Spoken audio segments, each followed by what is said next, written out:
Si alguien quiere ser original, creativo, independiente, libre, en una sociedad, si esta sociedad es pequeña, cerrada, algo tiene que pagar. Y probablemente el tributo sea el condicionamiento o la presión. Si yo estoy al sol y me meto debajo o construyo mi propio sombrajo, no es para negar la presencia del sol ni para desautorizar la presencia del sol, sino simplemente para evitar que el sol me perjudique y para amparar a todos aquellos que también padecen del sol. Este creo que es lo que de alguna manera no comprendemos. Parece como si prefiriéramos que los medios de comunicación estuvieran en manos de gente de fuera y no quisiéramos nosotros implicarnos en la tarea. ¿No será mejor que los medios de comunicación estén en manos de gente y de grupos de Jaén, que no que estén en manos de gente, de grupos de miles de kilómetros, de cientos de kilómetros, que ni nos conocen o nos desconocen y que en último término no tienen intereses coincidentes con nosotros?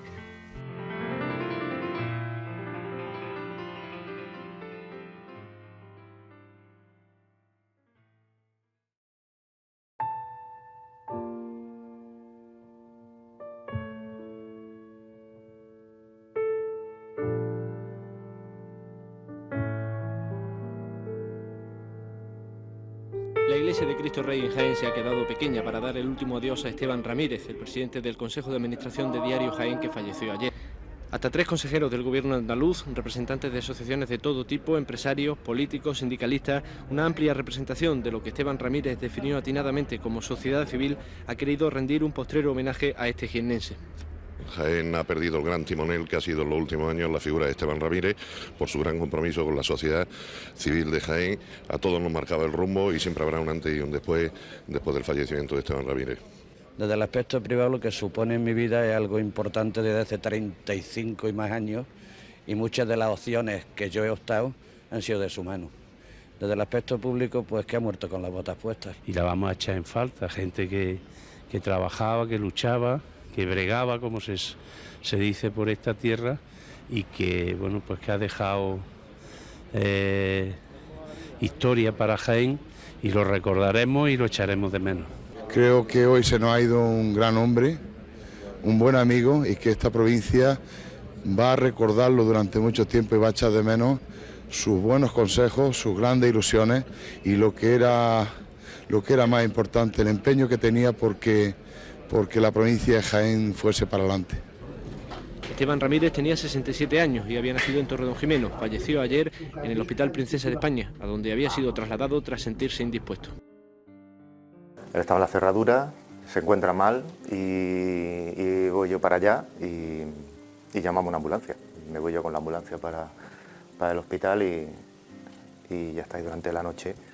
Además, mi madre estaba trabajando además también, su hermana estaba trabajando en el hospital y allí pues lo ingresan rápidamente y una noche acabó. Me llamó Alejandro y me dijo, mi tío ha muerto. Ahora que lo veo con el tiempo, tenía menos edad que yo ahora, tenía 67 años y estaba lleno de vitalidad todavía, ¿no? Bueno, yo creo que si pudiéramos evaluar la importancia de la figura de Esteban en todo su recorrido, si la conociéramos bien, veríamos que ha sido una persona trascendente en el siglo XX. Pero ha sido incomprendido, porque su etapa en el periódico se vio empañada por las adulaciones, por personas que lo valoraban pero en el fondo no lo comprendían, de tal manera que yo estoy convencido de que tenemos que comprender a las personas para poder valorar su obra. Esteban Ramírez fue un humanista innovador, progresista, sacerdote, sociólogo, delegado episcopal de Cáritas Diocesana en Jaén, impulsor de La Voz de Córdoba, presidente del Diario de Córdoba, del Diario de Jaén y del Grupo Multimedia, con el que vertebró la provincia de Jaén, sus comarcas y sus pueblos a través de la comunicación y la información libre y comprometida.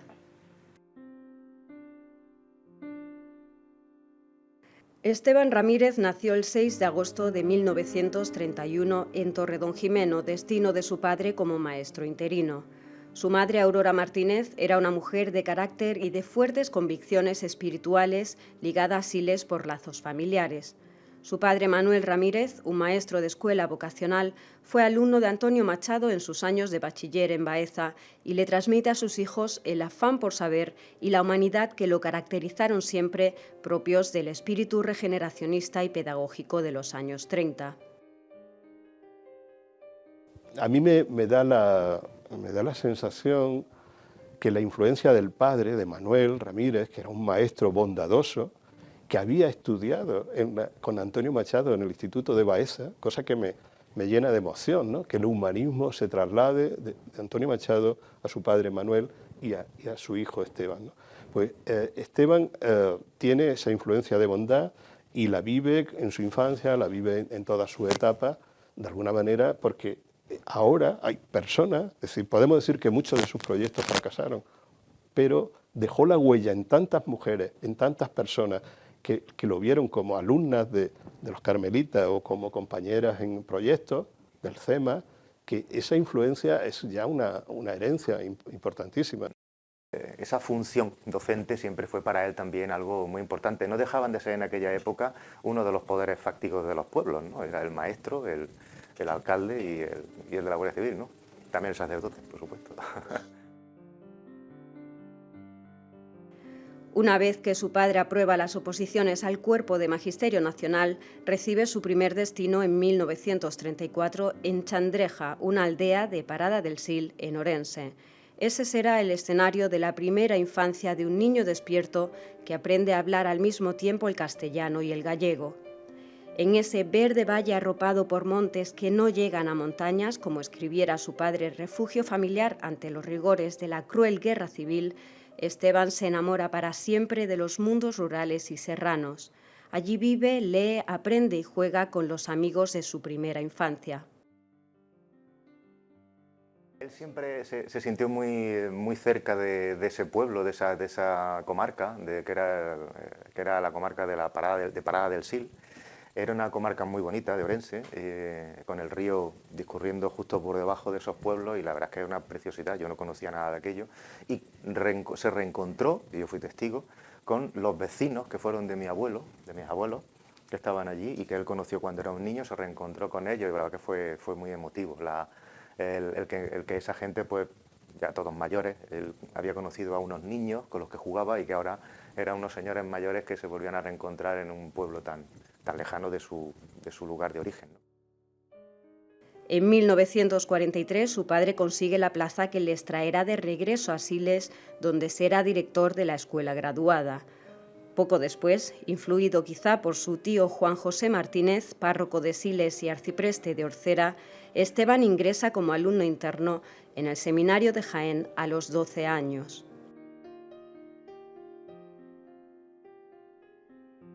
En 1950 estudia teología en la Cartuja de Sevilla y el 1 de julio de 1956 canta su primera misa en Siles. Después será destinado durante un año a Torres de Albanchez. En 1957 estudia Sociología y Ciencias Políticas en Madrid. Allí conoce a Rogelio de Castella, profesor que marcará su trayectoria intelectual y con quien realiza investigaciones sociológicas tanto de zonas rurales gallegas como de barrios obreros de Sabadell o de la propia Sierra de Segura. En el 58 es llamado con urgencia e interrumpe sus estudios para hacerse cargo de la parroquia de Puente Génave, donde el pueblo se había levantado por el traslado de su cura. Tuvo que dar la primera misa escoltado por la Guardia Civil. 2 meses después, los vecinos volvieron a manifestarse por el traslado de Esteban.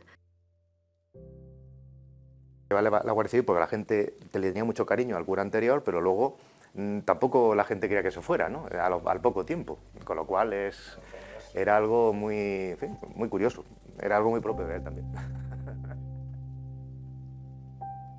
A comienzos de los años 70, la Iglesia está sometida a aires de cambio que vienen del propio Papa Juan XXIII y que se reflejan en el Concilio Vaticano II y en encíclicas que subrayan el compromiso social del cristianismo. La familia se traslada a Jaén capital y Esteban es nombrado delegado episcopal de Cáritas Diocesana, da clases en el seminario y es capellán de las Carmelitas de Jaén, centro donde imparte también clases de religión. Entonces empecé a trabajar con él en Cáritas, elaborando unos cuadernillos que se editaban en una primera máquina Opses que él compró, posiblemente de las primeras de esta provincia, y eran cuadernillos para que hacía Cáritas para las diócesis, para las parroquias, pero donde se analizaban los problemas de Jaén y de la comunidad jiennense, con unos cómics que yo dibujaba y donde se incorporaba el mensaje evangélico, digamos, que correspondía a cada cosa, ¿no? Esos cuadernillos fueron muy importantes porque ahí trasladó muchas de sus investigaciones sociológicas sobre esta provincia. Esteban Ramírez era nuestro profesor de religión. Entonces los grupos eran muy pequeños porque hasta sexto de bachiller y había muy pocas mujeres que seguían estudiando. Normalmente las que más pues, eran hasta cuarto de bachiller. Al tener grupos reducidos y además tener grupos de ciencia y de letras, pues en las clases éramos muy pocas. Y eran unas clases muy amenas, con mucha relación con nuestro profesorado. Esteban tenía una conversación muy amena y tenía un conocimiento del mundo totalmente diferente. A nosotros aquello nos encantaba, porque es que aprendíamos un montón y era una forma de relacionarnos de otra manera. Lo que sí recuerdo de él es la forma de transmitirme esa creencia, esa fe distinta, de forma distinta, sin estridencia, sin problemas de ningún tipo, hablando abiertamente de todo. Y entonces éramos niñas, bueno, teníamos ya 15 años cuando estábamos ahí, pero hablándonos como personas adultas y cercanas, y no le importaba que le dijéramos don Esteban no sé qué, y lo veíamos por la calle y nos acercábamos. Y ese es lo que a mí Esteban me transmitió en aquellos momentos. El obispo de Jaén, Félix Romero, de formas medievales pero de marcada bonomía, confía en el joven y brillante Esteban para redactar las ponencias sobre doctrina social de la Iglesia que defenderá en ese Concilio Vaticano. Digamos que fue una revolución cultural la que se produjo a partir del Concilio Vaticano II, en la que recordemos que Esteban hizo una ponencia desde Jaén para ese concilio. Hubo una evolución hacia el cristianismo social, hacia un cristianismo entendido como vienen las bienaventuranzas del Evangelio, en el compromiso del amor de San Juan en el Evangelio. Es decir, había muchas bases teológicas que hicieron que la Iglesia de esa época evolucionara hacia un cristianismo social. Unos se hicieron más radicales y se olvidaron totalmente, y otros pues continuaron su labor dentro o fuera de la Iglesia. En esos años, Esteban Ramírez pone en marcha una iniciativa pionera y de marcado corte social en la Sierra de Segura. Se trataba de una red de centros de maestras auxiliares, el CEMAS. La primera sede fue en el asilo de Siles, pero también tuvo centros en Santiago de la Espada, Pontones y Orcera, y más tarde en los barrios de las ciudades de Linares y Jaén. Teníamos un Jaén con muchísimas dificultades, sobre todo una situación económica bastante mala, en el sentido de que había, salvo Linares, no había industria en ningún sitio, y la situación era en aquel momento muy difícil. Yo a Esteban lo conocí con 16 años, cuando empezó a seleccionar a mujeres jóvenes para el trabajo de desarrollo comunitario, no de la sierra, sino de las ciudades de Jaén. Él su proyecto lo hace para el desarrollo comunitario de la Sierra de Segura y empieza a trabajarlo con mujeres de la Sierra de Segura, que va a cada una de las cortijadas a seleccionar.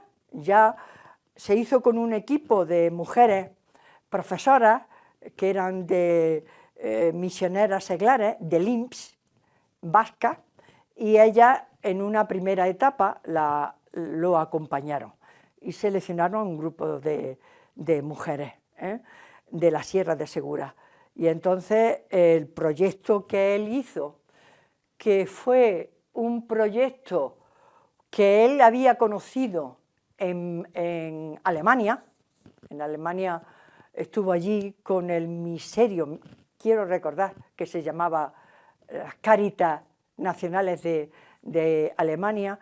Pues estando estudiando él sociología, uno de sus viajes que hizo, conoció este proyecto y era con zonas rurales de Alemania. Y entonces pensó, él conocía tanto la Sierra de Segura, que él podía hacer algo similar en Andalucía, en Jaén, y entonces hizo el proyecto, que era el proyecto fin de carrera que tenía cuando estaba estudiando sociología. Los servicios sociales de la provincia de Jaén lo implantó Esteban Ramírez, desde Cáritas Diocesana, y para eso me trajeron a mí.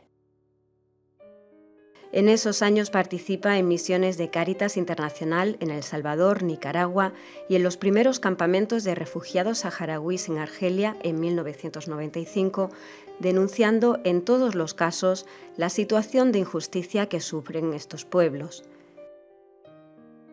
Para mí era el tío aventurero, ¿no? Porque yo era un niño y él venía, lo recogíamos en el aeropuerto y venía con un cuadro que le habían pintado unos jóvenes en Haití, o con una pieza de artesanía de El Salvador, o una vez vino de Costa Rica con 2 loros, que después estuvieron en mi casa, bueno, eran parte de la familia, y se criaron allí.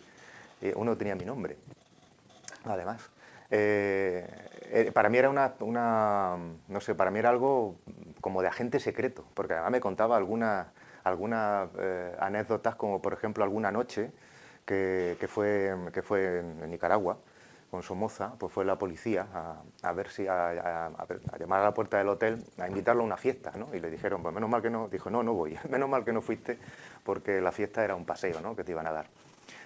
O algún cruce de frontera también complicado, ¿no? Con un compañero suyo, con otro sacerdote, en un jeep entre Panamá y Colombia, no recuerdo por dónde, pero sí, era un aventurero, ¿no? A mí me contaba cosas que eran de aventura. Yo no lo veía como una persona muy valiente, lo que pasa es que yo creo que no caía, o sea, sí, no caía muchas veces probablemente en el riesgo que corría.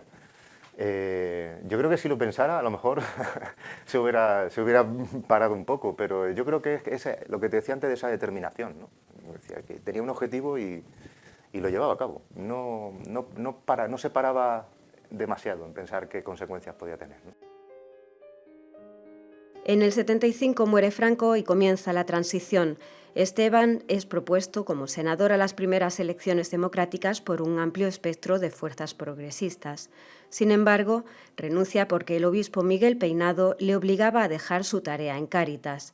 Bueno, hay que tener en cuenta que a él lo cesan de Cáritas después de él haber renunciado a ir a una lista al Senado como senador independiente por grupos progresistas. Y él pone como condición, dice, yo voy al Senado, pero seguiré siendo director de Cáritas porque este es mi trabajo y sé que tengo que volver. Bueno, el obispo Miguel Peinado no le acepta que se vaya, por supuesto no acepta que se mantenga en Cáritas, y él se queda. Pero al poco tiempo lo expulsan. Entonces las personas que estábamos alrededor de él, no él, lo digo de plena conciencia porque yo estuve en ese movimiento, denunciamos que se le había expulsado de Cáritas teniendo una labor intachable y reconocida a nivel nacional e internacional, que se habían expulsado a 2 curas obreros de Bailén y a otro cura canario que cantaba de una forma bastante alegre en sus misas y que era una gran persona. Se le expulsó a todos, mientras se hacía una operación urbanística por la cual se vendió el edificio donde hoy está la Universidad Popular, en el Gran Eje, que era de la iglesia, se vendió y se remodeló la manzana del obispado que hay por detrás para hacer pisos o apartamentos. Eso lo denunciamos nosotros. Él no tuvo nada que ver. En política hubiera sido algo importantísimo, ¿eh? Socialmente lo fue, pero en política hubiera sido... Estamos hablando del 76, es decir, se había muerto Franco, pero no se había instaurado la Constitución del 78 y la democracia. En ese periodo, en ese lapsus, pues tuvieron que hacer una especie de desagravio contra las personas que habíamos hecho una panfletada por todo Jaén denunciando esa injusticia. Tuvo repercusión en revistas nacionales que vinieron a entrevistarnos, pero él no tuvo que ver, porque fuimos nosotros los que lo defendimos. A Esteban tampoco se le echó nunca del sacerdocio, pero no se le dio ninguna parroquia, no se le dio ningún trabajo, con lo cual él se sintió bastante afectado.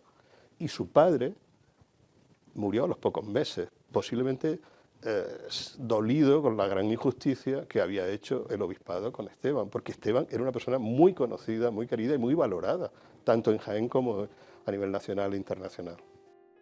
Esteban Ramírez esperó, después de su destitución al frente de Cáritas, una nueva parroquia, pero nunca llegó. Yo hablaba muchísimo con él de la Iglesia, a mí siempre me ha parecido muy interesante la historia de la Iglesia, desde lejos, desde fuera. No la sigo, no la comparto, pero me parece interesante, es una experiencia antropológica muy interesante de la historia del hombre.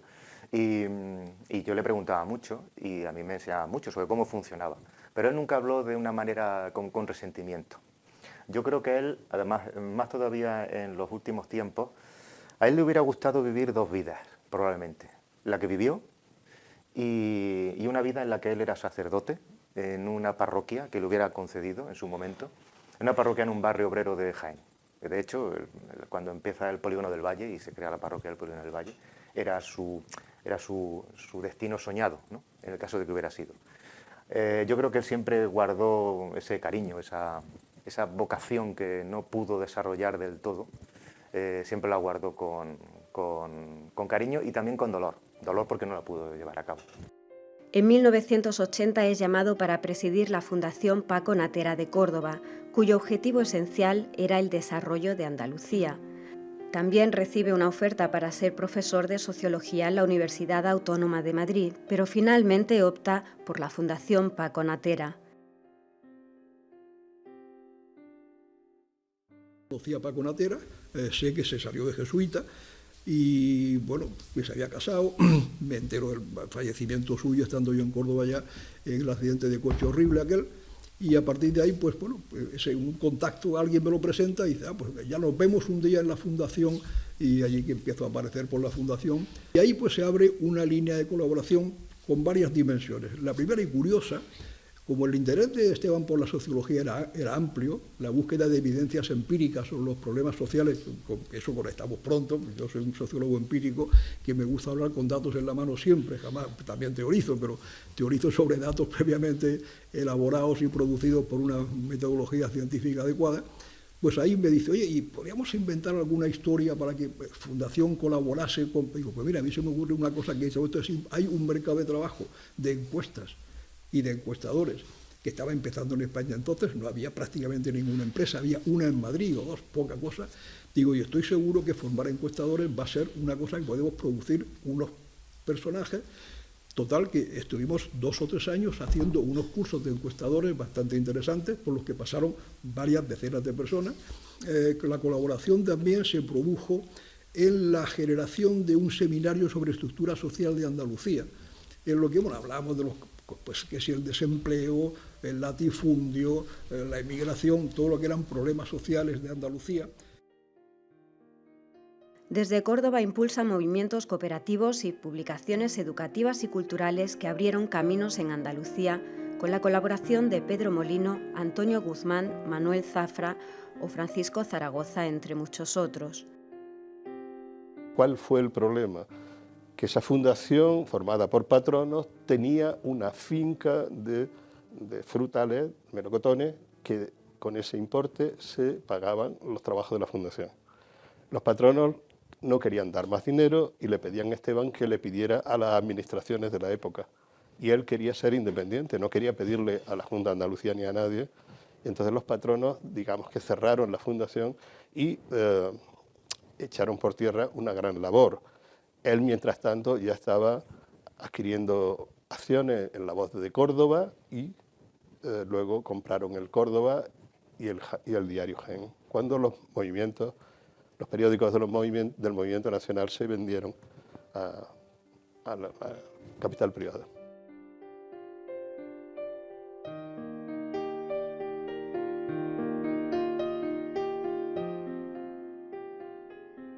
Y la transición, aunque ahora se quiera buscar se quiera reescribir la transición fue un periodo maravilloso, por lo menos para los que lo vivimos en primera fila en la provincia, porque permitió conocer a políticos que venían, entonces sí venían todos, ahora no digo que no vengan, ahora vienen muchos a servir, otros entonces es que venían todos a servir. Y se dejaron pues algunos puestos muy importantes de trabajo, muchas canonjías, muchas prebendas, y se fueron a servir. Y las relaciones eran mucho más fáciles, en el sentido de que la conexión con la política era mucho más directa. Hoy es mucho más complicada. Recuerdo de Esteban, como en mi propio caso, salvando la distancia, porque yo en ningún momento me quiero comparar a Esteban, su dimensión sobrepasa con creces a la mía, pero sí sé que entonces teníamos una buena relación con el poder, pero nunca nos impidió mantener la suficiente distancia, una distancia que no siempre se consigue tener hoy. Yo estaba ya de director cuando el 23F. El 23F. Bueno, el 23F probablemente en ese momento era el acontecimiento, digamos, más peligroso para la democracia española que hubiera podido suceder desde la muerte de Franco, etc. Bueno, pues en la central de Pena, entonces yo creo que en prensa del Estado tenía unas 50 cabeceras más o menos. Lógico era que hubiese alguien en Madrid que fuese el que diese instrucciones de cómo se ocurría aquello que se hacía, que no se hacía. Nadie. Él llamaba a Madrid y lo que había era un conserje. Sí, conserje, no, aquí no hay nadie.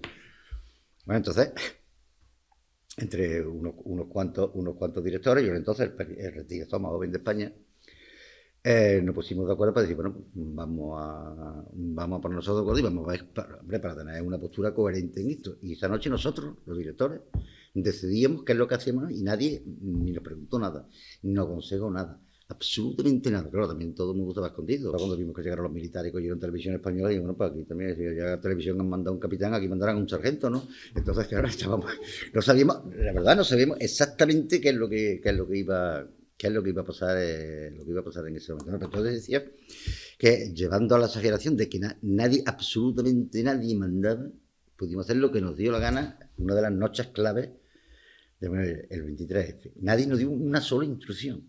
Hicimos lo que nosotros quisimos. Tenía las ideas muy claras. Era además defensor yo creo que de unos valores que nos han llevado a la sociedad en la que estamos desde el punto de vista de ganar. Estamos hablando de épocas muy difíciles, estamos hablando de épocas con un recién acabado dictador, con una transición, bueno, hoy en día la vemos con otra perspectiva, pero en aquellos momentos había que luchar desde esa perspectiva y el periodismo, evidentemente, en esa lucha de Esteban, en esa lucha por esa recuperación de todos esos valores humanos, de esos valores, porque era un gran humanista, pues desde esos valores el periodismo para él y el periodismo significó muchísimo. Él tenía las ideas muy claras de qué camino seguir, por dónde tenemos que ir y cuáles eran las bases para que ese periodismo fuera creíble, fuera real y luchara por conseguir todo lo que quedaba por conseguir en esta sociedad, ¿no?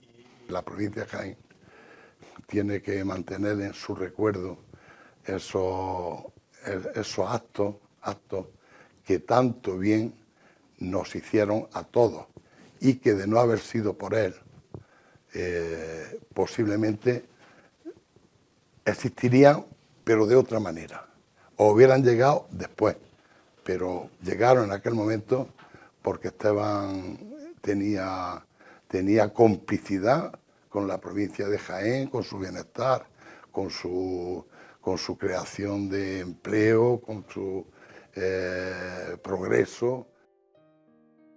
Convencido del papel que pueden tener los medios de comunicación en el progreso de los pueblos, colabora como accionista en la creación de un nuevo diario, La Voz de Córdoba.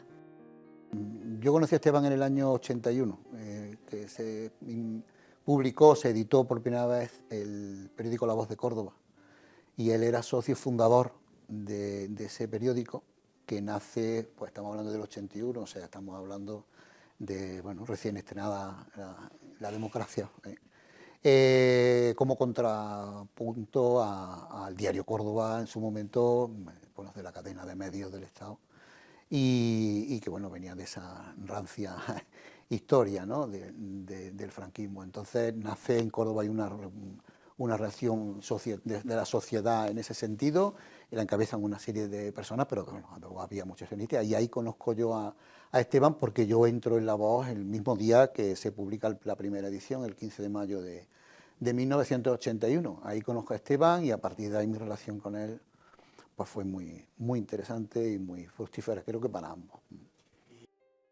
En 1984, el Estado saca a subasta la red de cabeceras provinciales que tiene repartida por toda España. Entre ellas están Diario Córdoba y Diario Jaén. El grupo de empresarios que gestiona La Voz de Córdoba, cuyos resultados no son muy esperanzadores hasta ese momento, decide pujar por la cabecera del principal rotativo de la provincia cordobesa. 4 años después, la empresa Diario Córdoba S.A., aún integrada por el grupo de empresarios cordobeses y Esteban Ramírez, adquiere Diario Jaén. Esteban da un impulso definitivo a Diario Jaén, marcándole como objetivo la defensa de los valores éticos y democráticos de la sociedad civil para ser protagonista de su propio destino, y sienta las bases de un medio de comunicación social netamente provincial, plural, solidario y combativo con los problemas de esta tierra. Yo aprendí muchísimo en aquellos años, en mi base como periodista. El periódico se echaba muchísimas horas porque todos hacíamos de todo. O sea, a mí me tocó, recuerdo, cierre en los primeros años, salíamos a las 3 de la mañana de allí, había un ambiente muy bueno entre los compañeros y hacíamos un periodismo de calle.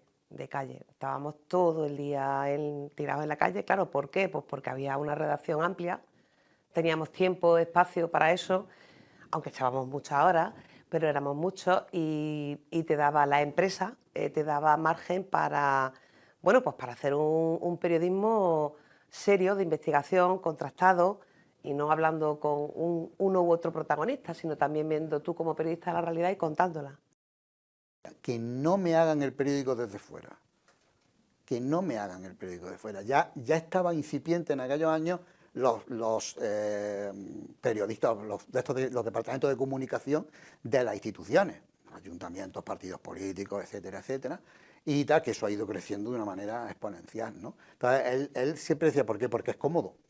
A mí me han hecho ya todo, nota de prensa, pero claro, con su visión, ¿no? No digo equivocado, su visión. Y eso Esteban era a rajatabla. Que no me hagan el periódico desde fuera.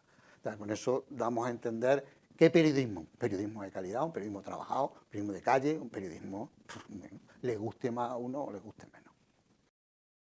Él veía en la comunicación una forma de cumplir con esa misión, esa visión que tenía él de cómo se podía cambiar el mundo, cómo se podía mejorar el mundo.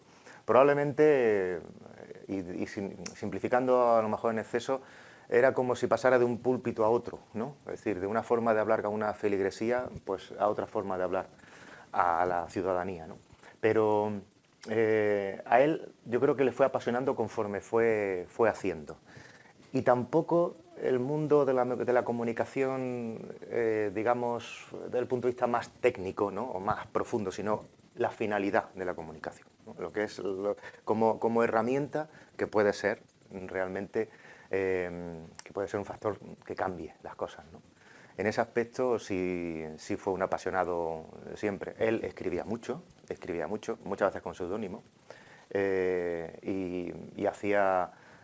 no dejaba de tener en sus discursos, en en su labor como editor en el periódico, sus discursos públicos, sus artículos, no dejaba nunca de tener una fe en que lo que se podía hacer desde un medio de comunicación, con el mensaje que dieras, pero también con las obras que realizaras, como Jaén Publicidades, o como poner en marcha el concurso de redacción presa-escuela, que también fue una cosa en la que también creyó mucho, a los alumnos jóvenes, el que se fueran formando en el uso de los medios de comunicación y que fueran capaces de escribir también sus noticias, redactar sus noticias.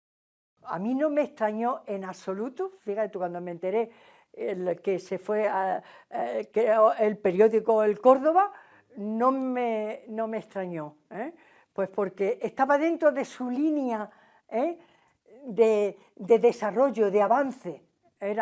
Y cuando se vino a Jaén, yo me alegré muchísimo, porque dije, madre mía, y además conociendo el periódico, como yo lo conocía bastante, que había intervenido muchas veces y tal, pues esto va a ser... los primeros tiempos fueron difíciles, recuerdo, también para él, pero aquello fue una apertura en la sociedad de Jaén que la pena es que no hubiera seguido, pero que Esteban puso el medio de comunicación a un nivel muy, muy importante. Todo lo que le afectaba a Jaén le interesaba. Jaén representaba no como nacionalismo, sino como territorio de personas. Para él era su contexto de trabajo porque había visto cómo la emigración empobreció a esta provincia. Es decir, 2 décadas de 450.000 jiennenses yéndose de esta provincia dejó las posibilidades de desarrollo de Jaén muy bajas.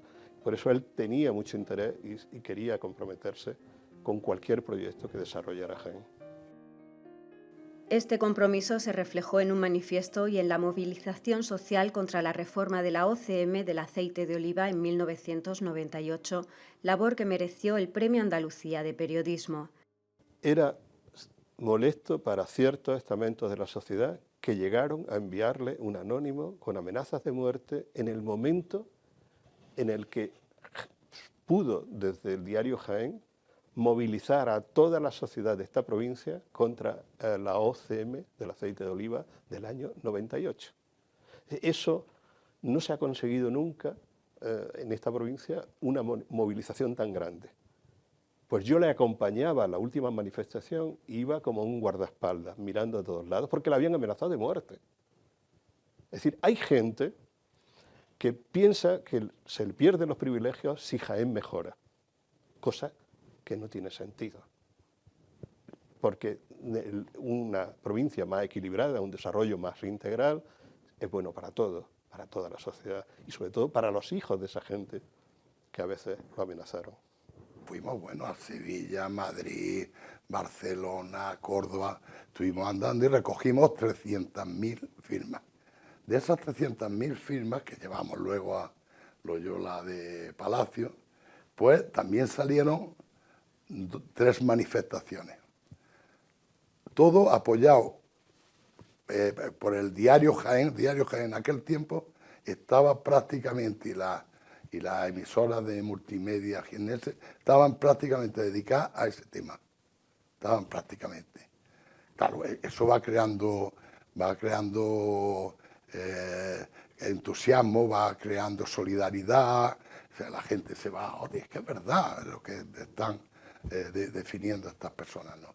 Y se hicieron 3 manifestaciones, una en Jaén, que es la más grande que había en la historia de Jaén, con más de 100.000 personas en sus calles, con una huelga general que paralizó la provincia entera, pero sin nada abierto.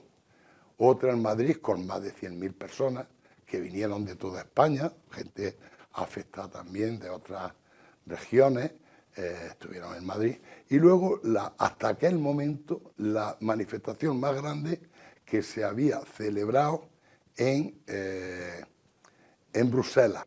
Ahí estaba también Marcos Gutiérrez como presidente del Consejo Económico y Social, porque consiguieron explicar de alguna manera que si la producción de aceitunas se contaba desde Europa por el rendimiento y no por por el trabajo y la extensión de las personas, pues se iba a acabar con muchos olivares pequeños. Entonces, de alguna manera, Esteban defendía a los jornaleros, defendía a los pequeños propietarios para que no se abordara en contra de esa solución europea, ¿no? Que las ayudas vinieran proporcionadas a lo que cada uno tenía, cosa que tiene también sus contradicciones, evidentemente, porque el que más tiene ha recibido más de Europa. O sea, yo podría decir que aprendí a editar con Esteban Ramírez en los cuadernillos aquellos de Cáritas y en los libros que publicamos en la Fundación Paco Natera, libros que marcaron mucha influencia en el mundo de renovación pedagógica de Andalucía y de España. Pero la obra cumbre que él me encargó fue diseñar gráfica y editorialmente, que es un concepto, una obra de 7 tomos sobre Jaén, pueblo y ciudades, que se iba a distribuir fascículo a fascículo cada semana. Me la encargó en el año 1992, estaba la Expo en Sevilla, pero no se aprobó hasta el 1997. Y empezamos a editarla, a presentarla a finales del 97, principios del 98. Y esa obra debería merecer el premio a la publicación hecha por un medio en Andalucía porque reúne todo lo que se sabía en Jaén a finales del siglo XX, escrito por profesores de la universidad y por personas que conocían muy bien sus fragmentos, historia, sociología, economía, monumentos, temas populares, literatura, arte. Es una obra muy completa, pero la anécdota que a mí me quedará de esa obra, que no podré olvidar nunca, es cuando me dijo: Pedro, en esta obra aparecerán cosas que todavía no han sucedido. Inevitablemente tuve que escribir su biografía cuando publicamos el fascículo de Tordón Jimeno, porque ya había muerto él. Y luego otra breve reseña en el fascículo de Siles, donde había estado tan vinculado. Nos llamó a las personas que estábamos más implicadas, a las 2 personas más implicadas en Jaén, pueblo y ciudades, y nos dijo que se le había ocurrido, se había pensado, no se le había ocurrido, que se le había pensado que los fascículos, pues si recordáis una obra de 7 volúmenes con fascículos por pueblo, por cada pueblo, donde como mínimo, por muy pequeño que fuera el pueblo, tenía un fascículo de 20 páginas, pues nos dijo que había pensado que sería oportuno presentar cada fascículo en el pueblo concreto de cada uno.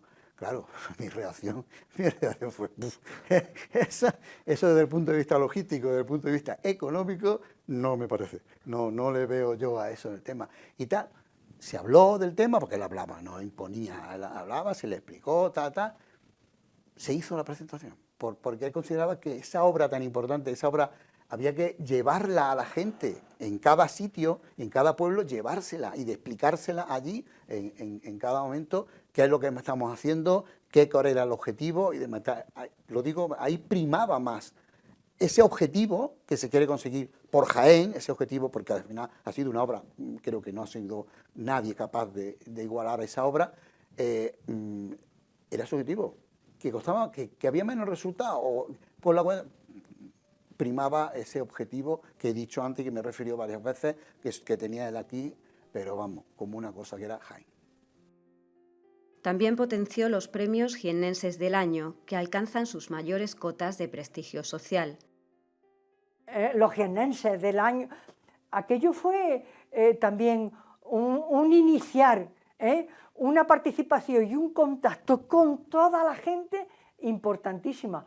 Venía toda la cúpula de Prisa, los Polancos, mi amigo Sergio González, venían a Jaén y decía: Mari, que tienes que hacerle unos andrajos a estos, unos talarines. Y Mari, que para eso no tenía ninguna pereza, es más, le gustaba, iban a comer 20 personas el día siguiente de los jiennenses del año. Y hacía unos andrajos o talarines que la gente se iba a entusiasmar. Yo recuerdo a los Polancos, a Javier, a Manolo y tal, que cuando venían nos veían la noche de antes: mañana iremos a comer los talarines. Y decían: Mari, por supuesto, están preparados. Y eso lo propició Esteban. Movía la pierna muchísimo. Sí. Estábamos en la mesa, que es una mesa de hierro. Movía una chispa y se movía todo. Y yo: Esteban, coño, se paraba. Y al ratillo otra vez la mesa. Esteban. En 1997, Esteban vuelve a liderar un grupo heterogéneo de empresarios, ahora de la provincia de Jaén, para adquirir Radio Úbeda, una de las emisoras más importantes de Jaén. Junto a ella también se gestiona una emisora en Martos, Ser Martos, y otra en Alcaudete, Dial Sierra. Un año después se unen las emisoras de Villacarrillo, Dial Villacarrillo, y Cazorla, en ese momento Ser Cazorla.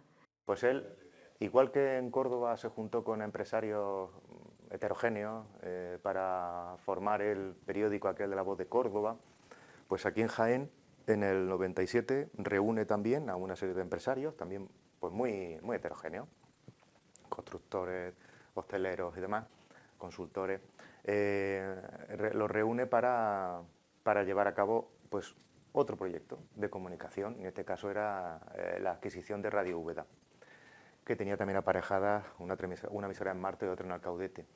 Y los reúne y los convence, él adquiere la emisora y comienza ahí un poco su etapa radiofónica. Ya en los últimos meses de su vida comienza la etapa radiofónica. Ten cuidado con el cura, lo digo como fue, ten cuidado con el cura, que este cura es rojete. Y yo no sé por qué la gente, a mí me entienden porque soy de derecha. Ni soy de derecha, ni soy de izquierda, ni soy de nada. Yo sí me siento, no un gran empresario, pero empresario sí. Y trabajador como obrero también. He cumplido cuando trabajaba a jornal, cumplía siempre con unos minutillos más de mi jornada para que mis clientes, pues claro, no trabajaba en una nómina. Yo tenía que responder con mi trabajo. Surge la venta de Radio Úbeda y me dice el demás, oye, porque una vez decía don Esteban, otra vez Esteban y otra vez decía el cura, así, cariñosamente. Dice, nene, me ha dicho el cura que quiere que vamos, ¿por qué no nos metemos, nos quedamos con? Digo, pues mira, a mí no me importa meterme en esto, pero yo es que de eso no sé nada, que eso cómo es. Y entonces tuvimos una reunión con Esteban, me planteó la cosa, me explicó lo que había que hacer, lo que teníamos que ver, y bueno, ahí empezó nuestra amistad. Y yo le dije, ya Esteban, ¿esto qué es lo que hay que hacer? Bueno, no te preocupes, estamos negociando, pero esto todavía, bueno, así lo dijo. Nos dijo, bueno, pues aquí tenemos un mes para ver y tal. Y a los 2 días aparece el señor, dice, que he comprado eso, que ya lo he firmado. Digo, ¿pero cuánto nos ha costado eso? 170 millones de pesetas. Virgen, esa cantidad yo no la había visto nunca.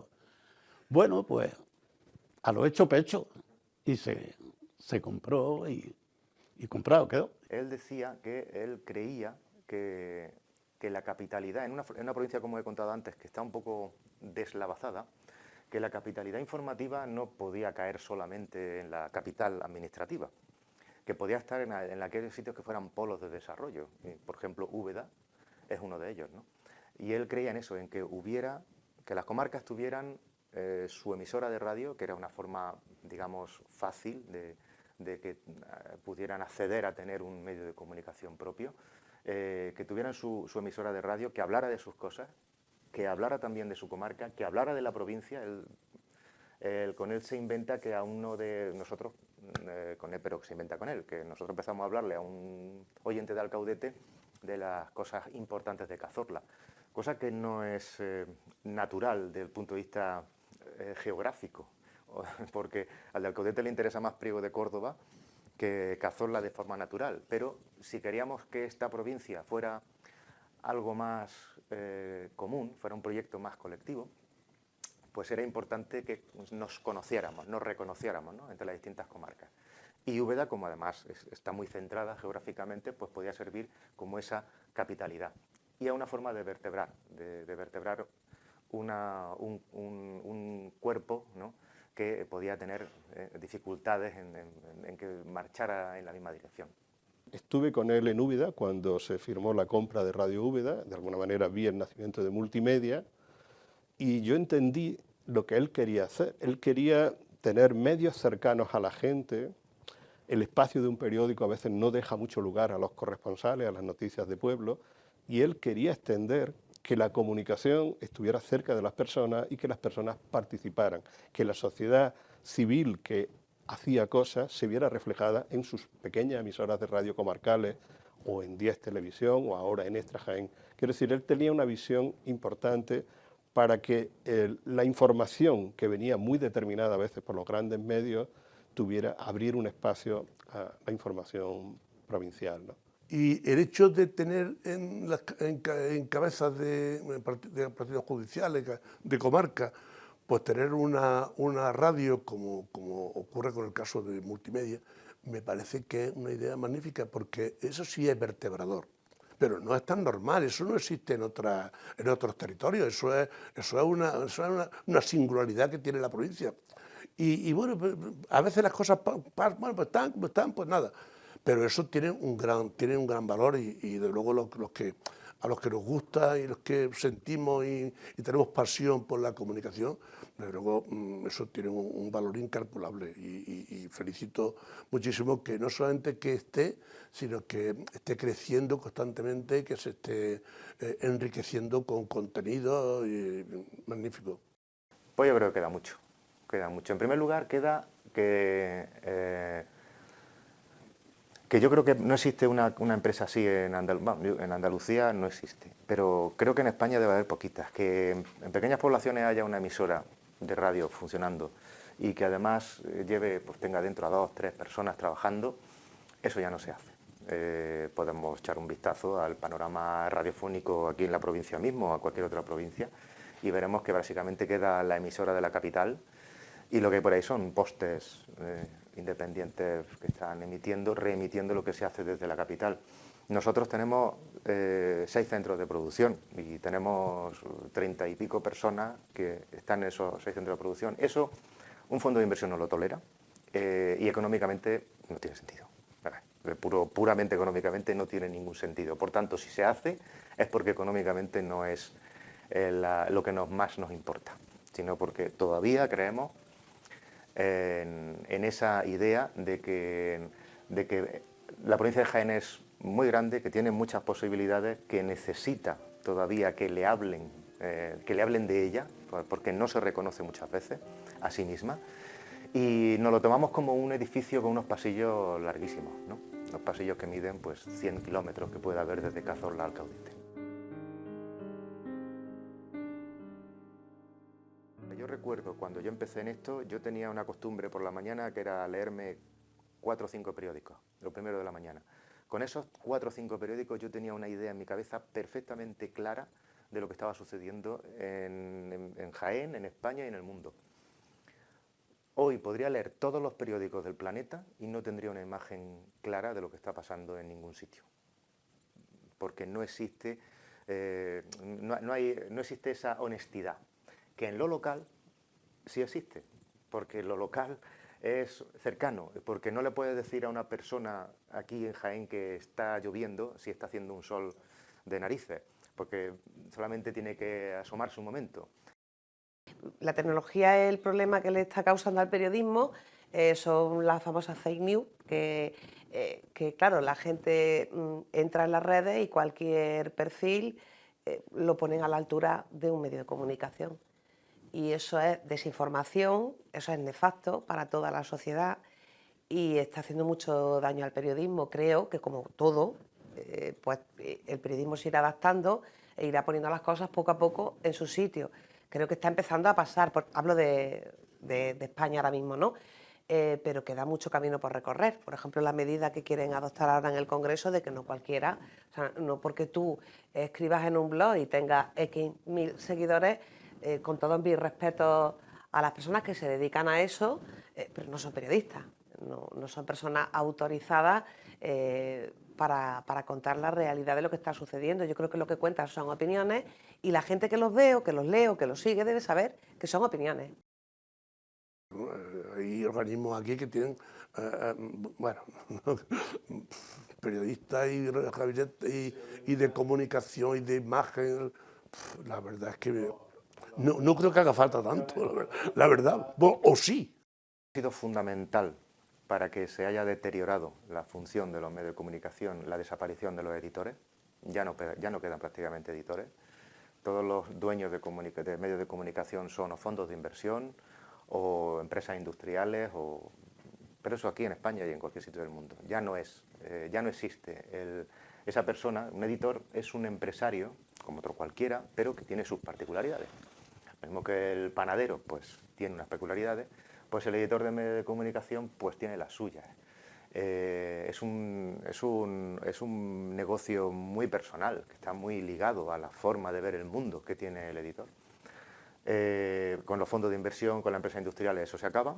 Se busca o bien el beneficio económico o bien el directo o el indirecto, por la vía del apoyo a un determinado grupo político o lo que sea. Manuel Castel, un prestigioso sociólogo catalán que está reconocido en todo el mundo y que ha escrito la obra de Internet, dijo hace 10 años en un libro: la batalla más importante que se va a librar en el mundo es la batalla por la comunicación. Si nos cuentan las cosas de una manera, podemos votar de esa manera. Y en ese proceso estamos viendo cómo grupos de ultraderecha están acercándose al poder democrático y conquistándolo con posiciones absolutamente extrademocráticas o infrademocráticas, ¿no? Por tanto, la comunicación tiene mucho sentido, porque la humanidad se funda sobre las primeras conversaciones de las personas, de los grupos, y tenemos que seguir informándonos, comprendiendo y debatiendo cosas. Si hay una frase que defina a Esteban Ramírez, bien podría ser aquella que él mismo escribió. Sembrar, siempre sembrar. Sembrar en todos los surcos. Sembrar en los vientos. Sembrar hasta en las rocas. Pa'lante, sembrar, sembrar, sembrar. Hasta en los vientos, ¿no? En las piedras, donde fuera a sembrar. Le echó bastante bronca a algunos que se merecían que le echara la bronca y que no fueran por el camino que iban. Esteban era un todo, porque era un hombre, era una persona sensible, era una persona muy formada, era una persona muy conocedora, como he dicho antes, del territorio, conocía muy bien la provincia, conocía sus fortalezas y sus debilidades, conocía muy bien también a la clase política. Inteligente, y no lo digo por decirlo, está ahí, están sus escritos, están sus formas de hacer. Amaba a la gente desfavorecida. Es decir, que él, aunque a lo mejor se le viera mucho con la alta sociedad, Esteban buscaba la sencillez. Generoso y compartía sus conocimientos, que eran muchos. Sabía transmitirlos y no le importaba dedicar tiempo a los que empezábamos en ese momento en periodismo. Una persona inteligentísima, para mí me parecía, y sabía en cada momento cómo estar. Para mí Esteban fue un padre intelectual, porque me hacía pensar, me hacía ver las cosas desde muchos ángulos, por tanto, y además a veces era crítico conmigo, lo cual nos llevaba a discusiones interesantes, ¿no? Lo siento como una figura imprescindible en mi vida, ¿no? Como siento a mi padre, por otro lado, o a muchas de las personas que han creído en mí. Lo que para mí era como un padre y seguramente yo para él fue algo parecido a un hijo. Con el resto de la gente a lo mejor había una frase que nos reíamos mucho en la familia y los amigos, que era cuando se ponía en modo oculto, ¿no? En modo críptico, que no había forma de sacarle ninguna información, decíamos, ¿dónde vas? ¿No? ¿Qué vas a hacer hoy? ¿No? Y se he quedado en un sitio con una gente para hablar de un tema, ¿no? Esa era toda la información que te podía dar.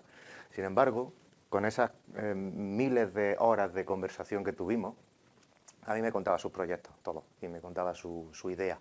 De hecho, de alguna manera, que en esas conversaciones es con el que yo voy a ir, me va a ir picando el bicho de la comunicación, ¿no? Por ejemplo, cuando ya se mete a empezar el medio de comunicación.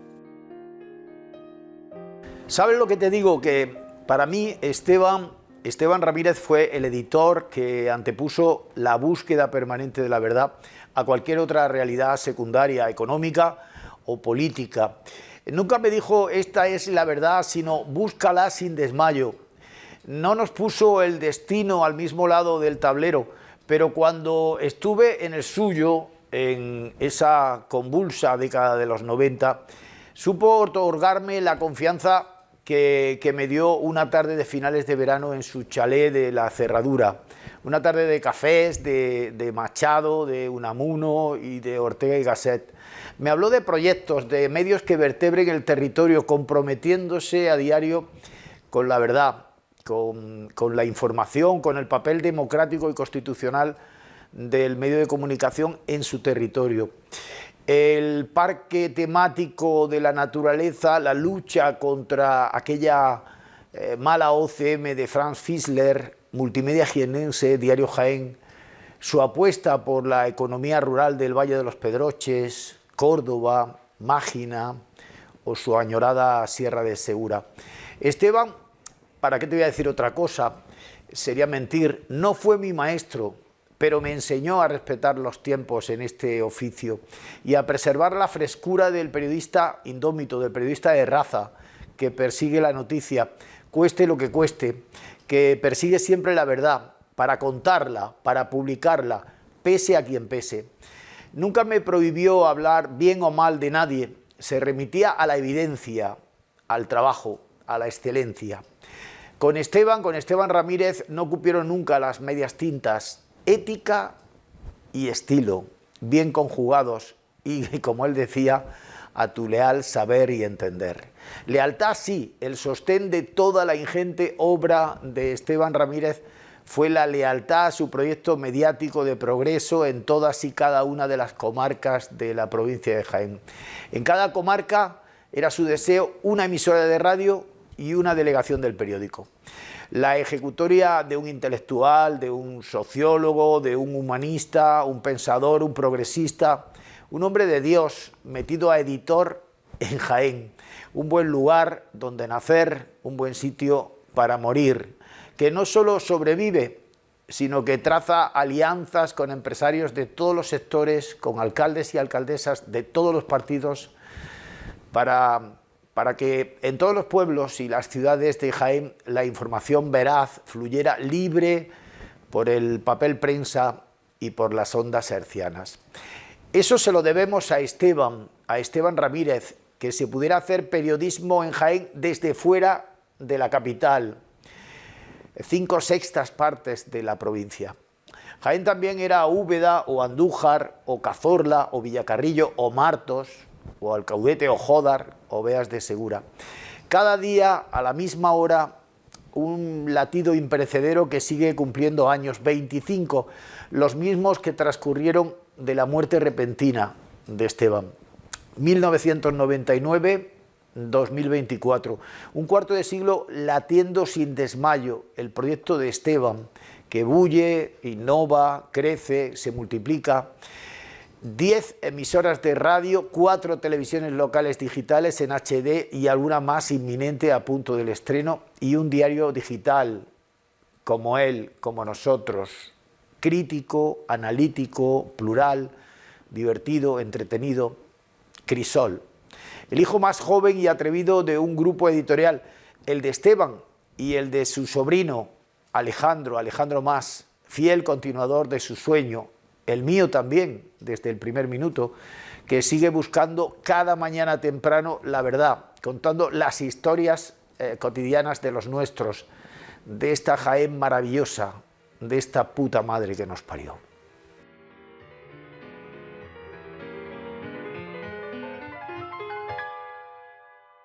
«25 años después, el legado de Esteban Ramírez va mucho más allá que una calle en la capital, otra en Torres, desde donde se divisan los campos de su provincia, y una biblioteca pública en Siles».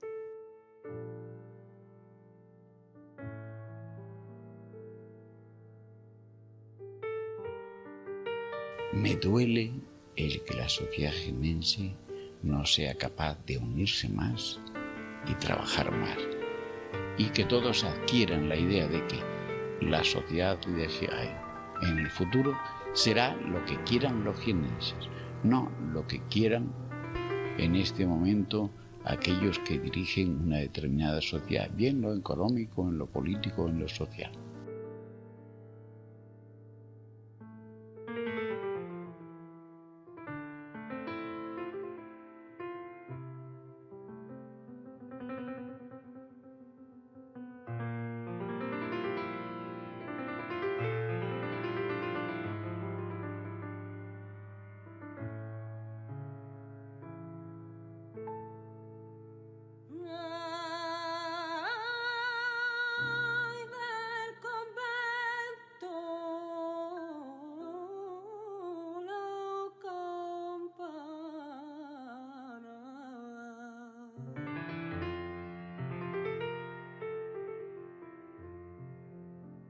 Si preguntan por quién dobla,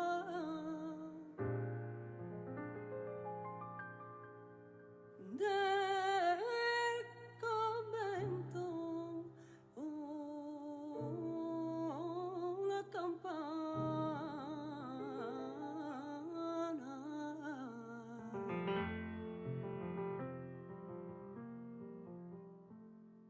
diles que doblan